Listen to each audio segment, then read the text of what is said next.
السلام عليكم ورحمة الله وبركاته. ازيكم يا شباب، عاملين ايه؟ يا رب تكونوا بخير. يلا نكمل شغل. طيب احنا كنا واقفين عند الفردة التانية هنا في الفيديو اللي فات. دلوقتي هنبدأ نعمل اللي اوت.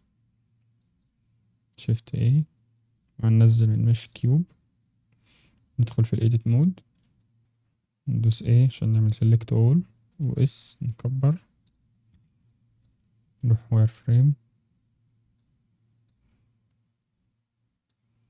نكبر مثلا كده زي بوكس صغير كده مثلا، كمان شوية ممكن نطلع بيه لفوق جي زد، نبص من هنا. تمام. دلوقتي هنمسك الكيوب تاني واحنا في الايديت مود، نظهر الفيسز، نمسك الفيس ده نحذفه، اولي فيس. تمام. نبص للشكل بتاعه من هنا. طيب هنضيف كاميرا، نبص من هنا كده، لازم نبص من هنا وبعدين نضيف الكاميرا. شيفت اي، نختار كاميرا. كاميرا نزلت عندنا هنا عند الكاروسيل، نحركها واحنا عاملين سيلكت، هندوس جي اكس كده مثلا، ندوس زيرو عشان نبص من الكاميرا. تمام. زيرو من الأرقام اللي في الكيبورد على اليمين هي اللي بتظهر عدسة الكاميرا. يعني زيرو كده بتظهر تبص من الكاميرا نفسها. هنقسم الشاشة من هنا كده، نروح عند الكورنر هنا كده ونبدأ أول ما تظهر الأيقونة دي اللي هي البلس هنا كده، نضغط ونسحب. تمام. بقى عندنا هنا شاشتين، في الشاشة دي هندوس زيرو عشان نبص من الكاميرا. تمام. نروح هنا للشاشة التانية، هنا هتلاقي اعدادات الكاميرا ظهرت، فانت تضغط عليها كده وهتروح على اللينس، تخليه مثلا 120. هتبص هنا تشوف هنا إن الكاميرا عملت زوم، وهتلاقي ان الكاميرا هنا يعني كأنك مطيتها كده شوية. تمام. نروح على الاوت بوت هنا، نخلي الدايمنشن بتاعنا هنا 1080 في 1920. ده الدايمنشن اللي احنا اشتغلنا عليه او اللي احنا شفنا الريندر بتاعه في اول الفيديوهات. طيب هنا هنزوم شوية كده بالماوس، شيفت، وندوس سكرول عشان نتحرك. تمام. سكرول كمان لحد لما تكون كده. عند الاعدادات دي، عند الادوات دي هندوس تي عشان نخفيهم، وهنا الاعدادات دي عايزين نخفيها برضو، نروح من هنا. لو لقيت الشريط ده مش ظاهر عندك سكرول هتلاقيه ظهر. تمام. كده وكده، نخفي الاتنين دول، نخليها مثلا كده. تمام. واروح على اعدادات الكاميرا تاني من هنا، نخلي الفيو بورت ديسبلاي من هنا، نزود دي لحد الاخر عشان تبقى لونها اسود، بس نشوف اللي ظهر في الكاميرا بس. تمام. ندوس سيف عشان نحفظ الاعدادات اللي احنا عملناها دي. سيبه لما يخلص. تمام. طيب قبل ما نضيف الإضاءة ونشوف الريندر، هنعمل حاجة إضافية. هنمسك بس الكيوب ده، نعمل له هايد اتش. تمام. ونمسك الفردتين دول نفصلهم، نروح واير فريم ونمسك الفردة التانية كده.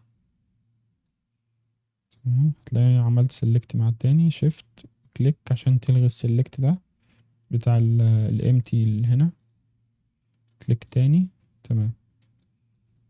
نروح سوليد جي، بالظبط ده اللي احنا عاوزينه. اتأكد ان هو اموره تمام، ندوس ام نيو كولكشن، نسميه مثلا فوت تو مثلا، اي اسم. تمام. تمام. والفردة الأولانية نمسك كده، نعمل سيلكت في الواير فريم، ومش عاوزين السيلكت ده، كليك، كليك تاني وانا دايس شيفت. ودلوقتي نخليهم، ندوس ام، نخليها في الموديل. تمام. نمسك الموديل من هنا نغير اسمه نخليه فوت 01. تمام، بقى عندنا هنا كده فوت 01، عندنا فوت 02. الباترن ده اللي فيه ايه؟ هنغير دلوقتي نمسك ده كده نحطه هنا تحت ده ونخفيهم كده نشوف. تمام، دي الأولانية.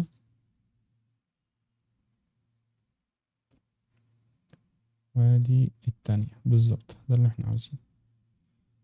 نمسك الجروب اللي هنا اللي هو الباترن ده، نظهر الكيوب اللي احنا خفيناه. تمام، هنغير اسم نخليه لي اوت. تمام، سيف عشان نسيف اللي احنا عملناه.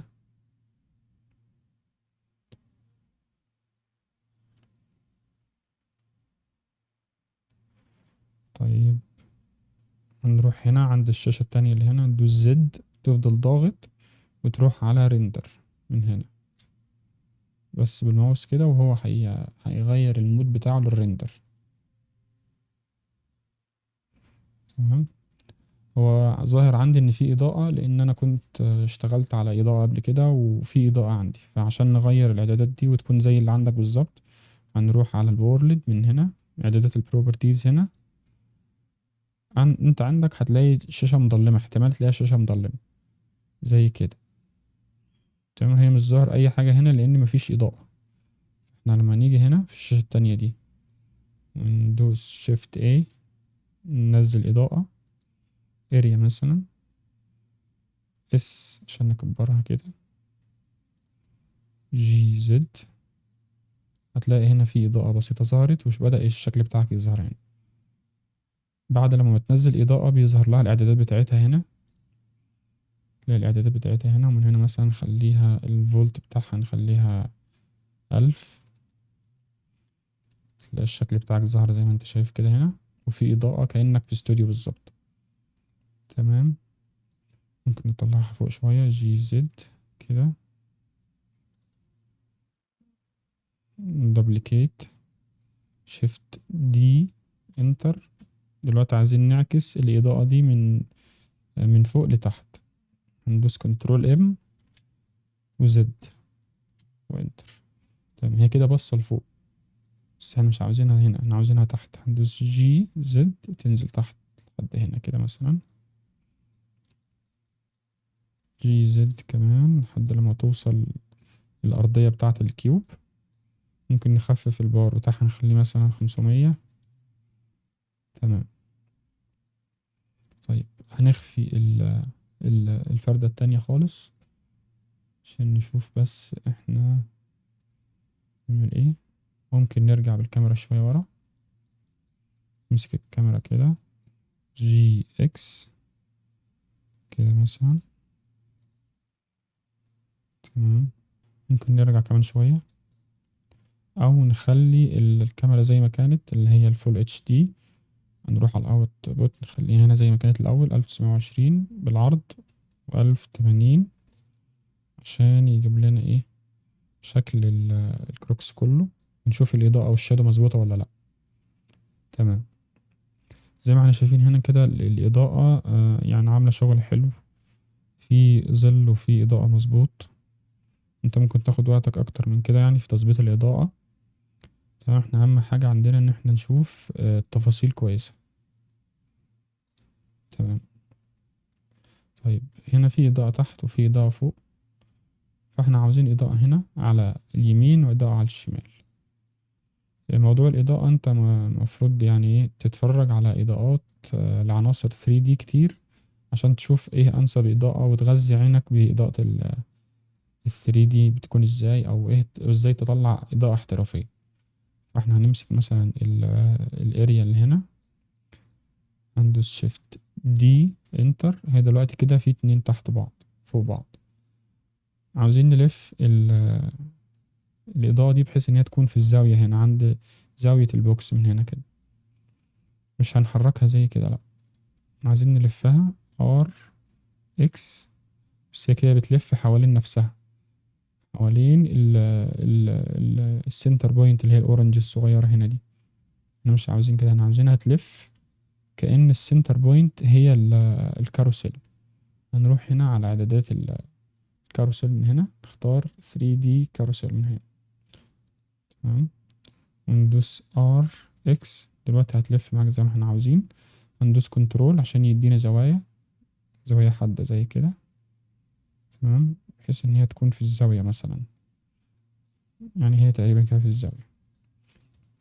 هندوس SWY كده عشان يرفع لنا الاريا بتاعة الإضاءة كده. كليك عشان نشوف هنا. شوف هنا بقى في إضاءة، الحرف هنا ممكن نصغرها شوية كمان، SX كده، بحيث ان هي تدينا بس إضاءة هنا ويكون في شادو هنا. تمام، محتاجين واحدة تانية زيها الناحية التانية. شيفت دي انتر. دلوقتي هندوس كنترول M Y وانتر. تمام، كده بقى عندنا إضاءة هنا على اليمين وإضاءة على الشمال وإضاءة فوق وإضاءة تحت. ممكن بقى تظبطهم بحيث ان تخلي مثلا دي، خليها مثلا 500، واللي هنا دي برضو خليها 500.